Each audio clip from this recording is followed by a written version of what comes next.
Segunda Crônicas, capítulo de número 32. Em nome de Jesus. Já quero aqui reforçar o convite também. Quarta-feira, culto da oração, às 19 horas e 30 minutos. Sexta-feira, milagres, 19 horas e 30 minutos. Em nome de Jesus. Amém? Opa, amém? Segunda Crônicas 32 diz assim: depois destas coisas, desta fidelidade, veio Senaqueribe, rei da Síria, entrou em Judá e acampou-se contra as cidades fortificadas e intentou apoderar-se delas. Irmãos, para nós estamos aqui na igreja, é para nós essa palavra. Eu pedi uma palavra para Deus. Deus, não é uma palavra para nós. Ele mudou tudo. Depois destas coisas e desta fidelidade, veio Senaqueribe, rei da Síria, e intentou apoderar-se de outras cidades. Senaqueribe personifica o inimigo das nossas almas, que quer apoderar-se de nós, que quer apoderar-se, ou seja, roubar aquilo que Deus nos deu. Ou seja, Ezequias, depois de um ato de fidelidade, se levantou Senaqueribe. Às vezes a pessoa diz: meu Deus, ó a luta que eu estou passando, ó a dificuldade que eu estou passando agora, que eu coloquei, que eu tomei uma decisão, vou me batizar nas águas, vou me entregar para Jesus, vou ficar firme na igreja. Olha o que se levantou contra a minha vida. Depois de um ato de fidelidade, se levanta o inimigo. E é muito interessante essa palavra, porque vendo pois Ezequias, versículo 2, vendo pois Ezequias que Senaqueribe vinha e que estava resolvido a pelejar contra Jerusalém, versículo 3, resolveu de acordo com os seus príncipes e os seus homens valentes tapar as fontes das águas que havia fora da cidade, e eles o ajudaram. Irmãos, olha aqui para nós, olha aqui para mim, você que está aqui, você que está em casa, preste muita atenção. O que Ezequias faz? Ele viu que Senaqueribe estava resolvido, decidido, determinado, convicto. Senaqueribe disse: eu vou destruir Jerusalém. E o que Ezequias faz? Ele chama o povo e eles o ajudaram. Ou seja, uma obra ninguém faz sozinho. Ou seja, eu preciso de ajuda, eu tenho que lhe ajudar e você me ajudar. É uma obra. É como Neemias reconstruindo os muros de Jerusalém. Deus deu uma direção a Neemias. Ele vai a Jerusalém, ele leva uns poucos homens, porque não é muitos que querem ajudar, muitos querem atrapalhar, mas uns poucos querem ajudar. E Neemias conta com esses poucos para reconstruir os muros de Jerusalém. Ou seja, há muito mais pessoas querendo o teu mal do que querendo o teu bem. Há muito mais pessoas dizendo: quero ver até quando. E não vai longe. Ou seja, começar é fácil, mas eu quero ver dar continuidade. Dar continuidade. Eu sempre uso um exemplo assim: comprar um carro é fácil, difícil é o quê? É manter. Ou seja, começar é fácil, mas não é o que começa que é bom, é o que termina. É interessante porque quando Deus criou tudo, Deus criou todo o universo, tudo, e Deus dizia no final do dia: e viu Deus que era bom. Deus não dizia que era bom no início, porque o bom não é o que começa, bom é o que termina. Isso é muito interessante, porque quando o filho, aquele jovem rico, chegou até Jesus, ele disse assim: bom mestre, o que eu farei para herdar a vida eterna? E Jesus disse para ele: por que me chama de bom se eu não sou bom? Eu sempre fiquei me questionando por que Jesus disse que ele não era bom se ele era Jesus. Porque Jesus ainda não tinha concluído a obra. Então ele está dizendo: bom é Deus que começou e terminou. Eu não sou bom, eu comecei, mas ainda eu não fui para o Calvário, ainda eu não ressuscitei. Então bom é Deus, bom não é o que começa, bom é o que termina. Por isso que a Bíblia diz em várias vezes: aquele que começa, termina. Aquele que põe a mão no arado, não olha para trás, continua. Então Ezequias, o que Ezequias faz? Bom, Senaqueribe está vindo, está resolvido. Então ele chama o povo, isso é bíblico, irmãos. Amós capítulo 3 e versículo 3 diz: como andarão dois juntos se não houver entre eles um acordo? Como vai andar duas pessoas que não se dão, elas não concordam com nada? Amós disse: como vai andar duas pessoas se não houver um acordo? Ou seja, tem que ter um acordo para poder andar junto. Se não tiver um acordo, não tem como andar junto. E biblicamente também, se eu não concordar com o que está escrito, não tem como eu andar com o Espírito Santo. Não tem como eu ser aprovado, selado, ser batizado, ser cheio, se eu não concordo. Amós capítulo 3, versículo 3 diz: como andarão dois juntos se não houver entre eles um acordo? Se eu não concordo, e quantas pessoas que estão assistindo e que vão assistir depois, que está dentro de uma igreja, mas não concorda com o seu pastor? Então o que está fazendo aí? Eu vou dizer como pastor, e não de 1 ano, 2 anos, há anos, você está traindo maldição para a tua vida, se você está debaixo de um ministério e você não concorda. Você está traindo maldição, porque não tem como eu andar junto. Como é que um casal vai andar junto se eles não concordam com nada? Estão sempre discordando. Parece uma torre de Babel, ninguém se entende. Você sabe o que é interessante? Babel, você sabe o que quer dizer o nome Babel? Babel quer dizer confusão. Eles falavam tudo a mesma língua, mas daí, não sei se era Nimrod, acho que Nimrod, que teve a ideia: vamos construir uma torre, e essa torre chegar até o céu. E Deus permitiu. Eles falavam o mesmo idioma, eles estavam construindo. No meio do caminho, o que é que Deus fez? Uma confusão. Confundiu eles. Cada um começou a falar um idioma, uma língua, ninguém se entendia. E assim também na vida de muitas pessoas, ninguém se entende. Ninguém entende, ou seja, está traindo confusão, está traindo conflito. E o que Ezequias faz? Ezequias vai e fala para o povo: olha, Senaqueribe está vindo, ele vai destruir, então nós precisamos se ajudar, porque juntos nós somos mais fortes. A união faz o quê? E o açúcar também. Então a união faz o quê? A Bíblia fala muito disso. A Bíblia fala que um cordão de 2 dobras não se arrebenta fácil. Ou seja, o que Ezequias faz? Ele vai, mas isso é interessante, olha o que diz o versículo 3: resolveu de acordo com os seus príncipes e os seus homens valentes tapar todas as fontes de água que havia fora da cidade, e eles o quê? E eles ajudaram. Amém? Eles ajudaram. Então, ou seja, vamos tapar então a fonte. Por quê? Porque nenhum exército sobrevive sem água. Então o que eles fazem? A água está sendo desperdiçada, está tendo vazamento.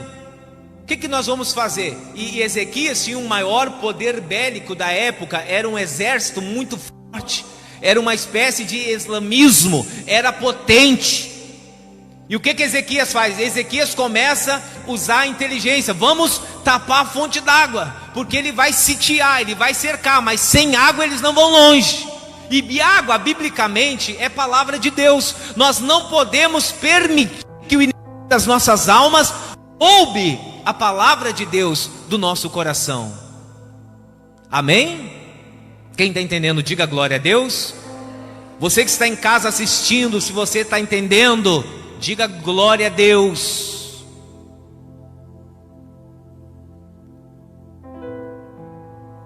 Assim, muito povo se ajuntou e taparam todas as fontes. Diga comigo, assim. Vamos lá, como se a igreja estivesse hiper mega lotada. Isso é pela fé, irmãos. Eu não estou vendo só vocês, eu estou vendo gente lá no meio da rua, amém? Porque nós vivemos pela fé. Então diga assim: assim, muito povo se ajuntou e taparam todas as fontes. Ou seja, o povo dera as mãos. Poxa, Ezequias está falando, o inimigo está vindo, vamos fazer alguma coisa. Só que eles começaram a tapar todas as fontes. E não só tapar as fontes, assim muito povo se ajuntou, taparam todas as fontes, como também o ribeiro que corria pelo meio da terra. Pois diziam: por que viriam os reis da Síria e achariam tantas águas? Cara, vamos tapar todas as fontes. E quando Senaqueribe chegar perto de Jerusalém, ele não vai achar nenhum vazamento d'água. Vamos tapar tudo. Versículo 5, esse aqui falou comigo, irmãos. Aqui na igreja, agora há pouco, eu ia pregar João 5. Mas olha o que Deus falou comigo, foi esse versículo. Diga comigo, ele, agora tem que ser forte, ele cobrou ânimo. O que nós temos que estar? Animado. O que Ezequias faz? Ele vê o povo desanimado. Então Ezequias fala ao coração dele, dizendo: eia, ânimo pessoal. Amém?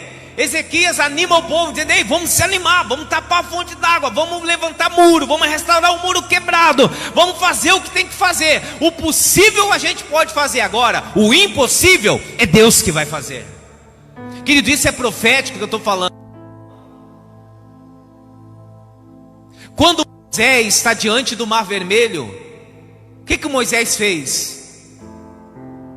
O que Moisés fez quando Moisés está diante do Mar Vermelho? E essa mensagem vai longe, ela vai impactar muitas pessoas, que eu estou debaixo de um manto profético, em nome de Jesus. Moisés, quando está diante do Mar Vermelho, Moisés começa a clamar a Deus, dizendo: ó Deus, abre esse mar. Sabe o que Deus diz para Moisés? Ei Moisés, por que clamas a mim? Diga ao povo que marche. E o que Moisés fez? Não era hora de clamar, era hora de marchar. Então o que Deus está falando para nós nessa noite? Para nós nos animar. Ânimo, anima-te. Não olhe para as circunstâncias, não olhe para a dificuldade, para a adversidade. Olhe para a promessa, para a palavra, para o Espírito Santo. Ânimo. Ezequias, ele cobrou ânimo e restaurou todo o muro quebrado. Diga, todo o muro quebrado. O que está quebrado na sua vida? O que está quebrado na sua vida? Deus quer restaurar. Deus quer restaurar o que está quebrado no nosso coração, na nossa vida. Deus quer restaurar, meu irmão e minha irmã, a sua vida. Deus quer restaurar a sua fé, o seu coração. Deus quer restaurar. O que Ezequias fez? Ele cobra ânimo e restaurou o muro que estava quebrado. Que ele disse, é muito interessante. Porque tem pessoa que ela só desperta. Tem pessoas que elas só buscam a Deus quando elas estão no fundo do poço, ou quando elas estão diante de uma ameaça do inimigo. A pessoa só... tem gente que acha o caminho, eu costumo dizer, o caminho da roça, o caminho da igreja, quando a pedra no sapato aperta. Quando ela vê que a coisa está feia, aí ela vai correndo para a igreja. Aí melhorou, ela se afasta da igreja. E eu quero dizer para a pessoa que está em casa assistindo, assistir o culto em casa é uma bênção, mas estar na congregação é muito melhor. É muito melhor. Estar em casa, a Bíblia diz, não deixei de congregar, ou seja, a comunhão na igreja, ela é muito importante. O culto no lar resolve? Sim, mas resolve muito mais para aquela pessoa que está em cima de uma cama, numa CTI, numa UTI, numa beira da morte, dentro de um presídio. Aí o culto é 100% para ela. Mas para quem está em casa, tem duas pernas, condição, querido, você tem que estar aqui. você tem que estar aqui. Ou seja, ânimo, mas pastor, eu estou desanimado, eu não consigo, eu não tenho força. Mas esta palavra é para você se animar, restaurar o muro quebrado, tapar a fonte das águas, se colocar na brecha. E Senaqueribe está vindo, e Senaqueribe representa o que Jesus disse em João 10:10, que diz: o ladrão vem senão para roubar, matar e destruir. Ele vem, está decidido, definido, mas eu tenho que estar mais definido com ele. Quer dizer o quê? Pode vir quente, que eu estou fervendo, eu estou na fé, eu estou firme. Eu sempre digo, pastora Marli, que nós não procuramos o Golias, nós não procuramos o problema. Davi não ficou procurando Golias, mas quando Davi viu Golias, Davi já venceu Golias aqui dentro, dizendo: quem é esse gigante? Nós não procuramos o problema vem, a dificuldade vem, a tempestade vem, o mar está diante de nós, Faraó está atrás. Bom, já que se levantou o problema, o inimigo, é para cair no nome de Jesus.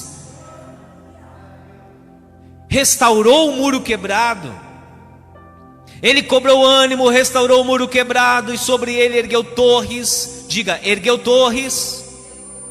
Que isso é interessante. Como é que eu ergo torres na minha vida? Oração, jejum, consagração, buscar. Eu estou erguendo torres espirituais. Preste atenção, irmão, estou debaixo de uma palavra profética. Abacuque capítulo 2 diz que torre forte é o nome do Senhor. Então quando eu levanto essas torres na minha vida, o inimigo, e quando o inimigo se levanta, é dois trabalhos, é levantar e cair, porque eu estou erguendo torres na minha vida. Torres de orações, torres de consagrações, jejum, buscando a Deus. O inimigo se levantou, você dá risada, ele vai cair por terra, porque maior é aquele que está comigo do que aquele que está no mundo. Mas isso está escrito aonde, pastor? Deuteronômio 8:2. Se disseres no teu coração: estas nações são mais numerosas do que eu, como poderei desapossá-la? A luta, o seu maior inimigo não é o diabo está destruído. O seu maior inimigo é você mesmo. Deuteronômio 8:2 diz, o livro do Pentateuco diz: se você falar no coração, eu não posso, então você não pode. Se você falar no coração, a gente está sempre nos auto-sabotando, dizendo: eu não presto, eu não vou conseguir, quem sou eu, nasci para sofrer. Não, se você falar no coração, acabou, já perdeu a batalha. Maior é você, no coração, você já tem que determinar, em nome de Jesus: eu já consegui, porque todas as coisas, eu sou mais do que um vencedor. Não diga no seu coração que você não pode. A Bíblia diz: tudo posso naquele que me fortalece. Levanta a mão direita e diga: tudo posso naquele que me fortalece. Aplauda bem forte o Senhor Jesus.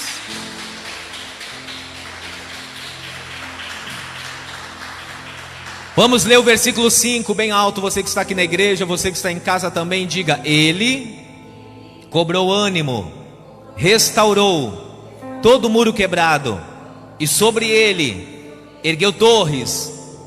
Ou seja, se Senaqueribe não tivesse se levantado contra Ezequias, ia continuar tudo do mesmo jeito. Então há males que vêm para bem. Ou seja, a pessoa desperta. Ela dispersa o Ezequias: que? Está vindo? Ei, vamos restaurar o que está quebrado, vamos erguer torres. Ou seja, sabe o que isso quer dizer espiritualmente? Foi que Paulo escreveu aos Efésios: revesti-vos do Senhor e na força do seu poder, para poder ficar firmes contra as ciladas do diabo. Sabe o que é interessante? Eu estou falando para vocês, eu não escrevi nada, eu estou falando, mas tudo está na Bíblia. Sabe que quando Paulo escreveu Efésios 6, o apóstolo Paulo, ele estava preso. E quando ele estava preso, ele está olhando um soldado romano. E ele vendo aquele soldado romano, ele viu que aquele soldado estava com uma couraça, com um capacete, com com um escudo e com uma espada. E Paulo, olhando para ele, disse assim, começou a escrever dizendo: é exatamente assim que nós temos que estar espiritualmente. O capacete da salvação, que quer dizer o quê? Você está protegido contra os dardos inflamáveis do inimigo contra a sua cabeça. O escudo para proteger o seu coração, espada, defender e atacar, sandália para você pisar na cabeça do inimigo, ou seja, os seus pés estão guardados. E o que Ezequias faz? Torres. Restaura o muro, mas não é suficiente. O que ele faz? Ele faz um outro muro. Ou seja, ele está revestindo, ele está guardando, ele está criando uma fortaleza, ele está dificultando o ataque do inimigo. Ele restaura o muro e faz outro muro. Amém? É interessante. Isso é muito interessante. Diga comigo: o anjo do Senhor acampa ao nosso derredor. Você já parou para pensar isso aqui? Derredor, não é ao redor, é derredor. O anjo do Senhor está ao nosso derredor, sempre nos guardando. Eu costumo dizer assim, que Deus nos livra todos os dias. Tem aquele livramento visível do acidente que Deus livra, mas Deus nos livra muito mais que os nossos olhos não conseguem ver. Deus nos dá livramento todos os dias, querido. A gente está caminhando na rua, há um anjo de Deus na nossa frente, dizendo: nesse você não toca, ele é meu. Amém? Nós somos o milagre, digam glória a Deus. Aplauda Jesus.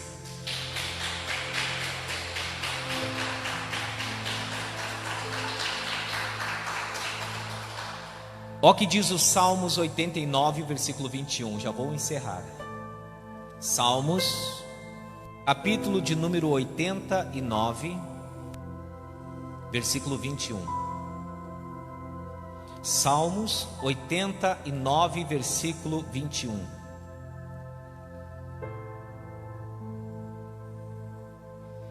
Diga comigo: a minha mão, diga comigo, a minha mão será firme com ele, o meu braço o fortalecerá. Diga: o inimigo jamais, diga jamais, vai me surpreender, nem há de me afligir. Isso aqui é tremendo. Isso aqui que o salmista está dizendo: Deus fortalece as minhas mãos, Deus fortalece os meus braços, o inimigo não vai me surpreender. Queridos, isso é tremendo, essa palavra. Porque quando os nossos braços, as nossas mãos estão fracas, a gente está a um ponto de parar. E essa pandemia mostrou quem é quem. Essa pandemia revelou, na verdade, os fracos e os fortes.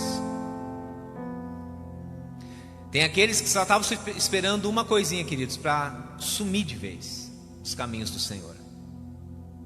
Mas essa pandemia mostrou aqueles que realmente pode até meio que fraquejaram, mas não desistiram. Amém?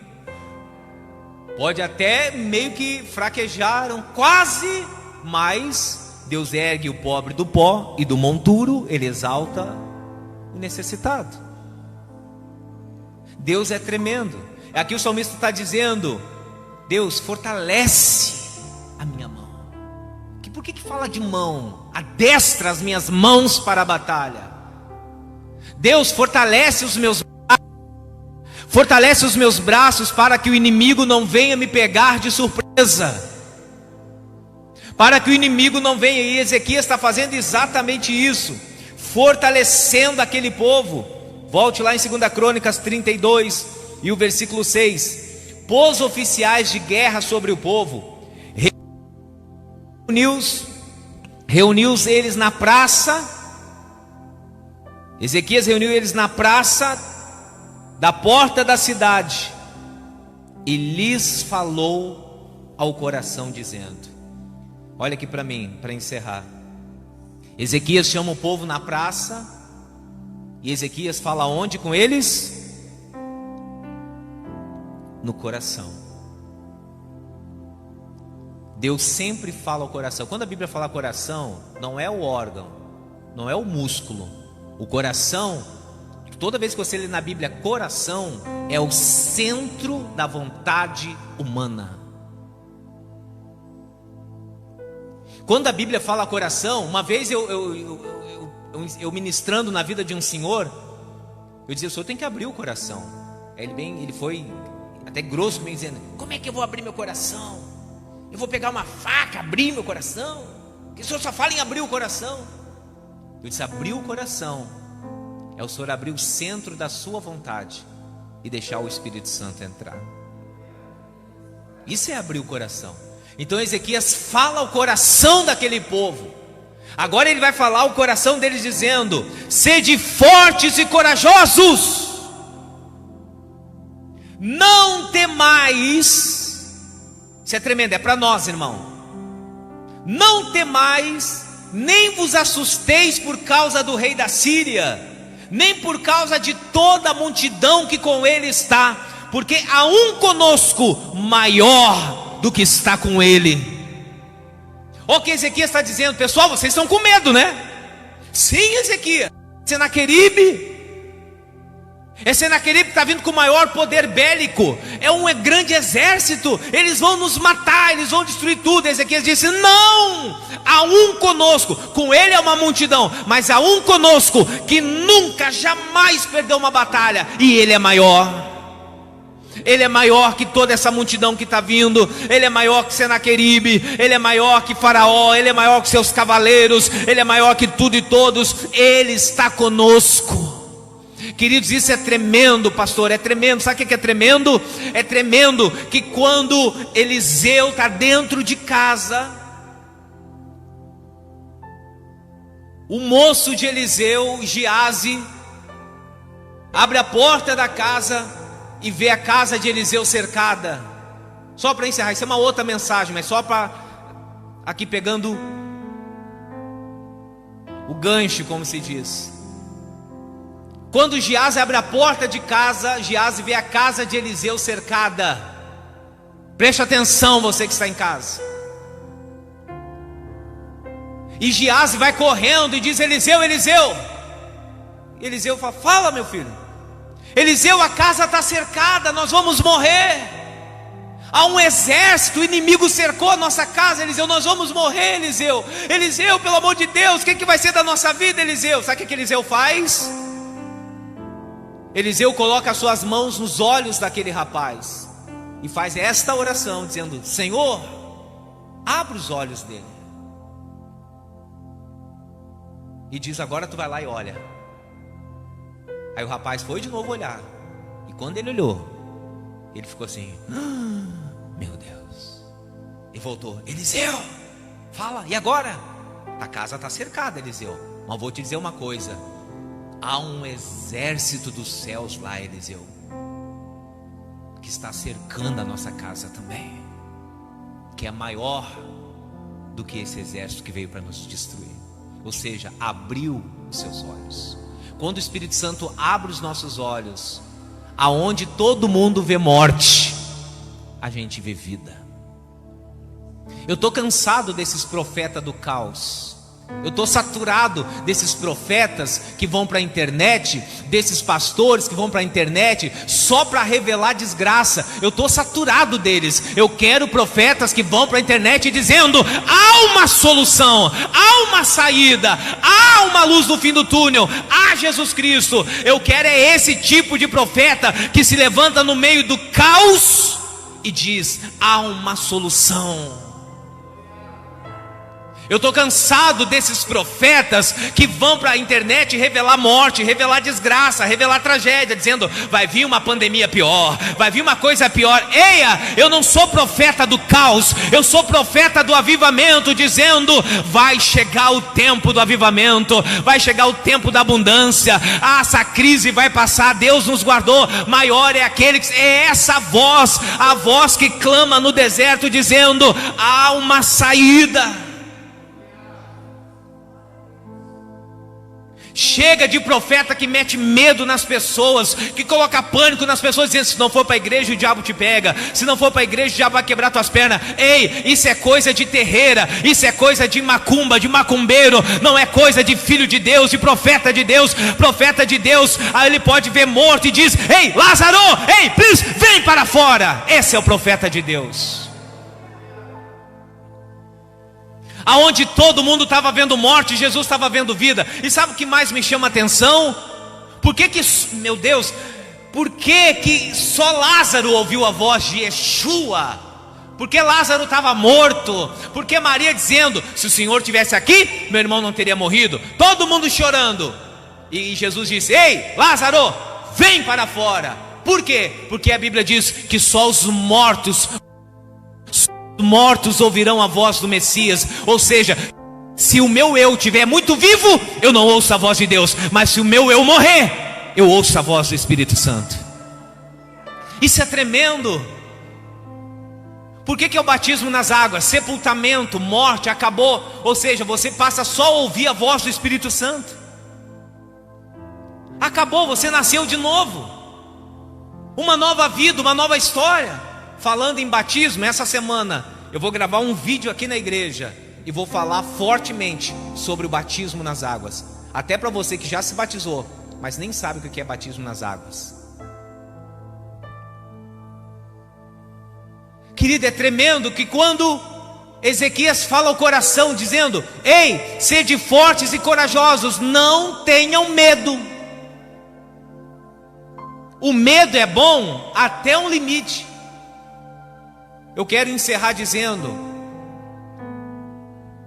algo tremendo, que isso aqui é uma palavra de pregar assim em conferência. Isso é uma palavra, uma mensagem que Deus está nos dando, é um pão vivo que desce do céu, é um maná de fortalecimento. Você já ouviu falar de Golias? Quem já ouviu falar do gigante Golias? Você sabia que Golias, ele se apresentou 40 dias. Se apresentou, ele não falava. Ele só se apresentava. E Saul e o povo de Israel ficava com medo.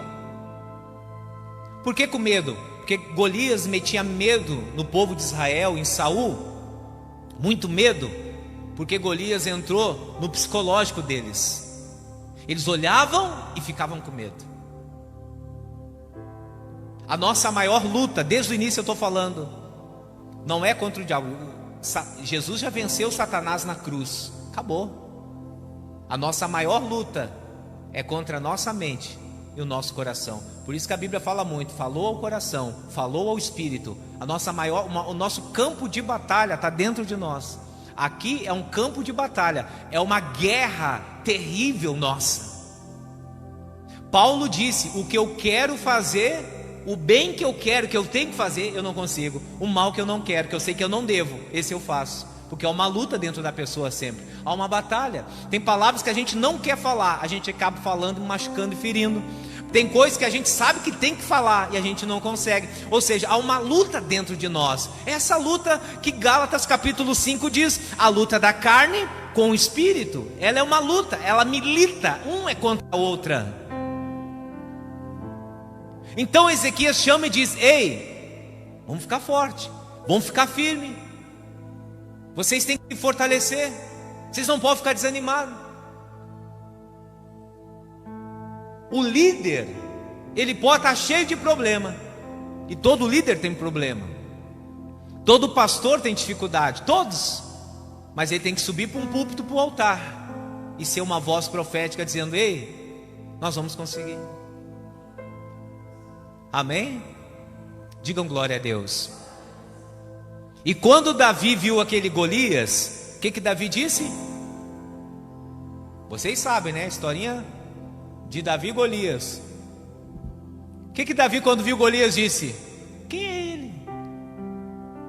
Quem é ele? Davi tinha 16 anos, um magricela, ruivo. Mas quando ele olhou para o Golias, disse: quem é ele? É isso que nós temos que falar. Você que tem seus filhos, nós temos nossos filhos, quem tem neto, é dizer: quem é esse mal para destruir os meus filhos e os meus netos? Não vai. Queridos, nós temos que nos colocar na brecha. Eu como pai, você como pai ou como mãe, você tem autoridade no mundo espiritual para parar esse mal, dizendo: ei, minha família, meus filhos, tu não toca. Quando Davi olhou para Golias, disse: quem é ele? Para afrontar o Deus vivo. Aí chamam Davi e diz: Davi, tu não pode. Davi disse: eu não posso? Eu posso, porque um dia eu destruí um urso, um dia eu rasguei um leão, e assim como eu destruí urso e leão, eu vou fazer o mesmo com esses gigantes. Sabe o que quer dizer para nós que estamos aqui em casa? Quantas vitórias Deus já nos deu, e essa luta vai ser mais uma vitória que vai entrar para o nosso currículo. Amém? Quem já recebeu muitas bênçãos de Deus? Então aplauda bem forte o nome de Jesus. Ó que diz, diga comigo: sede fortes e corajosos, não temais, nem vos assusteis por causa do rei da Síria, nem por causa de toda a multidão que com ele está. Agora diga para você, diga: há um comigo. Diga aí para você: há um comigo. Mais alto, diga: há um comigo maior do que está com ele. Diga: com ele está o braço de carne. Diga: com ele está o braço de carne, mas comigo o Senhor, nosso Deus, para nos ajudar, para guerrear as nossas guerras. Olha que palavra, irmão. Você não está sozinho. Nós podemos nos sentir sozinhos, mas nós não estamos sozinhos. Sabe o que Ezequias disse? Há um conosco, cara. Ele é maior e ele vai nos ajudar nessa batalha. Ele vai nos ajudar nessa guerra. E o povo cobrou ânimo com as palavras de Ezequias, rei de Judá. Aplauda Jesus.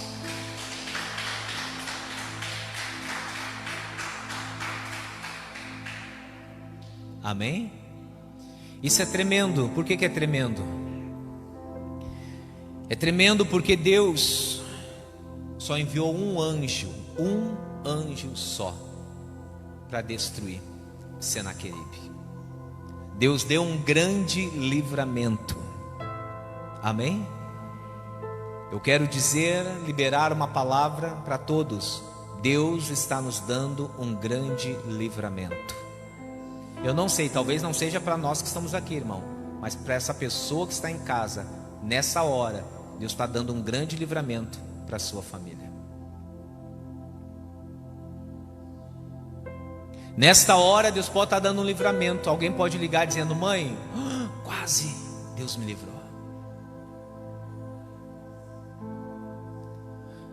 Deus deu um grande livramento a esse povo. Por quê? Porque eles se animaram, taparam as fontes das águas. Senaqueribe debochou deles, dizendo: quero ver se Deus vai livrar. E Deus livrou. Deus livra, Deus guarda, Deus restaura. Ânimo, coragem, anima-te, levanta-te e resplandece, que já vem a luz do Espírito Santo brilhando sobre o nosso rosto, em nome de Jesus.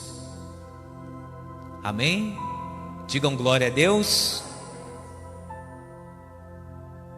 Isso é tremendo. Se você ler todo esse texto, querido, isso é tremendo, tremendo. Outra hora eu dou toda essa mensagem, é tremendo. O livramento que Deus faz, o que Deus faz e como que Deus faz. Eu quero dizer para vocês que esse é o nosso Deus.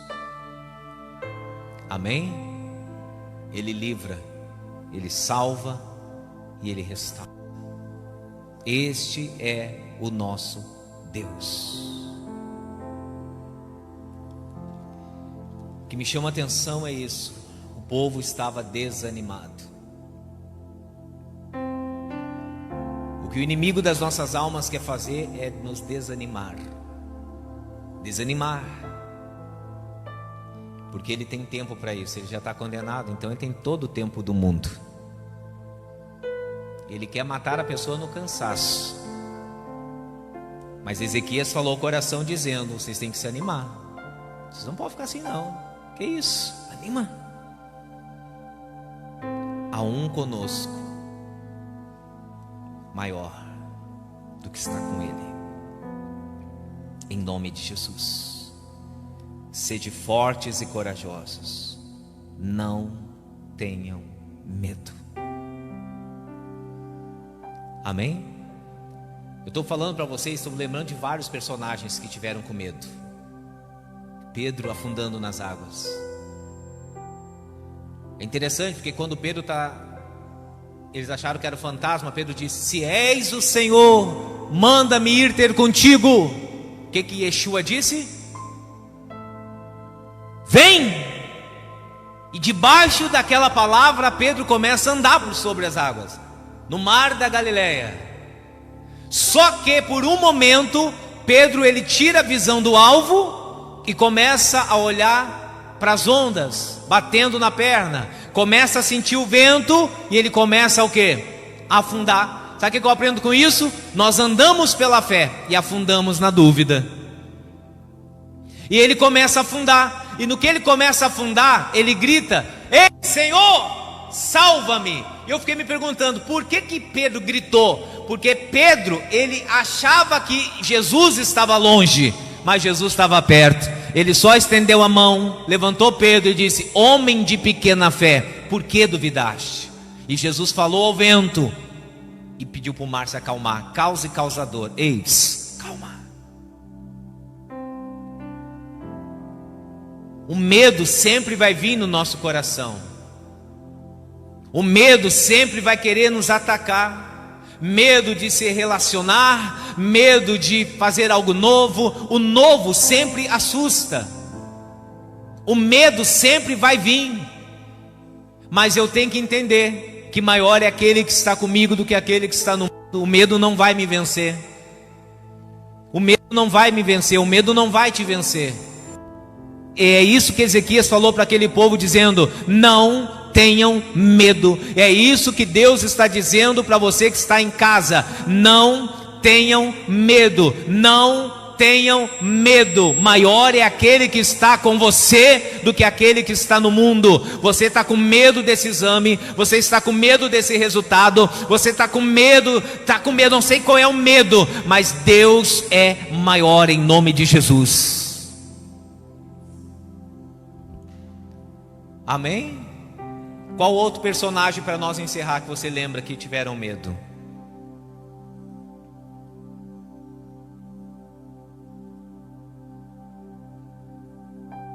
Josué, depois da morte de Moisés, Deus falou a Josué mais de 7 vezes dizendo: não tenha medo, ser forte e corajoso, ser forte e corajoso. Mas eu não posso, pode. Eu não posso, pode. Mas eu não posso, pode. Mas Moisés morreu e está morto. Mas o Deus que faz milagre está vivo, Josué. Eu sou contigo. Porque Moisés era um líder, tipifica Cristo no Velho Testamento. Morreu, acabou Josué. Josué achou que acabou o ministério dele, acabou tudo. E Deus aparece e fala com ele: Moisés morreu e está morto, mas quem fazia milagre na vida de Moisés está vivo, e eu sou contigo. Ou seja, é o mesmo Deus de Abraão, Isaac, Jacó, Moisés.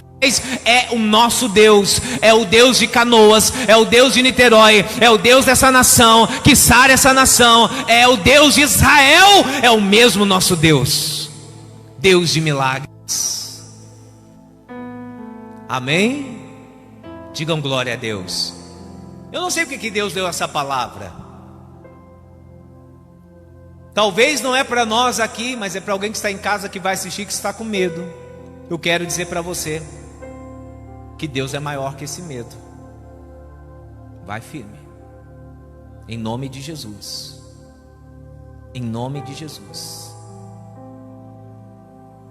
Em nome de Jesus. Ele cura os seus traumas, as feridas, dores antigas. Ele vem para curar. Ele vem para juntar cada osso ao seu osso, colocar tudo nos seus devidos lugares. O vento do Espírito Santo. Ezequiel 37 está escrito isso. Amém? Vamos aplaudir Jesus. Eu quero orar. Eu quero orar para que o fogo do Espírito Santo desça sobre a nossa vida. E vai descer, irmãos. Porque a Bíblia diz, a Bíblia é clara, quando a Bíblia diz: aonde tiver duas pessoas, pode ter só duas, mas se elas estiverem em acordo, o fogo do Espírito Santo desce. Amém? Você já parou para pensar, pastora Marli, que todas as vezes que Jesus falava de fé, Jesus nunca falou de algo grande, ele sempre falava de algo pequeno. Jesus não disse assim: se tiveres fé do tamanho de uma melancia. Não. Se tiveres fé do tamanho de um... Não, ele disse: se tiveres fé do tamanho de um grão de mostarda. Se você pegar um grão de mostarda, irmão Renato, e colocar na palma da mão e fizer essa distância, você não enxerga. Não enxerga. Se você colocar um grão de mostarda na palma da mão e fizer isso aqui, você tem dificuldade de enxergar, porque é a menor de todas as sementes de hortaliças, é a menor. Mas a Bíblia diz que uma vez plantada, ela se torna maior. Ou seja, a fé pode ser pequena, tamanho de um grão de mostarda, mas ela tem poder para dizer esse monte: erga aqui e lança-te lá. É a fé. Ou seja, a fé não é quantidade, a fé é qualidade. A fé é qualidade. Se eu tenho a fé e tenho certeza que eu vim aqui hoje, vou sair abençoado, eu vou ser abençoado, porque é a fé. Então a fé pode ser pequena, pequenininha, mas ela é suficiente. A fé inteligente, a fé que move montanhas, ela pode ser do tamanho de um grão de mostarda. Amém? E é essa fé que nós temos, em nome de Jesus. A mesma fé de Ezequias, e venceu Senaqueribe. Senaqueribe foi envergonhado. Senaqueribe foi envergonhado, veio com todo o poder bélico, e um anjo acabou com ele. Amém? Um anjo acabou com ele. Faraó e seus cavaleiros, tudo vindo atrás de Moisés. Moisés guiando mais de 1,5 milhão de pessoas. Deus abriu o mar vermelho, eles passaram. Passaram ou não passaram? Passaram, chegaram do outro lado e cantaram o louvor de êxodo, o hino da vitória. E Deus permitiu o Faraó e os seus cavaleiros chegar até o meio do mar. E quando chegaram no meio do mar, o que Deus fez? Fechou, morreram o quê? Afogados. Eu quero dizer nessa noite que os nossos inimigos, Satanás, as enfermidades, estão morrendo afogados em nome de Jesus. Sabe o que a Bíblia diz? Eu quero liberar essa palavra que está no meu coração. A Bíblia diz que por um caminho virão contra ti, mas por 7 caminhos fugirão da tua presença. Porque maior é aquele que está conosco do que aquele que está no mundo.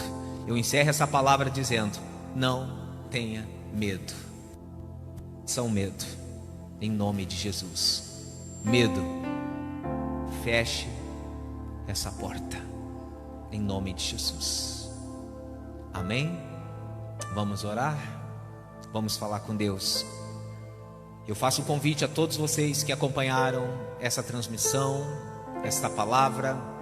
Você quer ouvir uma palavra rema, uma palavra profética, apostólica? Você de Canoas, esteja aqui conosco. Quarta-feira é só oração, mas sexta-feira uma palavra de milagres. E domingo é o culto do avivamento espiritual. Eu vou dar o endereço e nós vamos encerrar a transmissão. Anote o endereço: Rua Marechal Rondon, número 48, próxima à estação do Transurb. Eu, pastor Josué, juntamente com os pastores, a minha noiva, todos esperamos por você. Tá bom, querido? Não tenha medo. Que Deus te abençoe e te guarde. Que Deus faça resplandecer o rosto sobre ti e tenha misericórdia de ti, e sobre ti te dê a paz. Quero ver você aqui na igreja. Deus te abençoe. Shalom, shalom, graça e paz.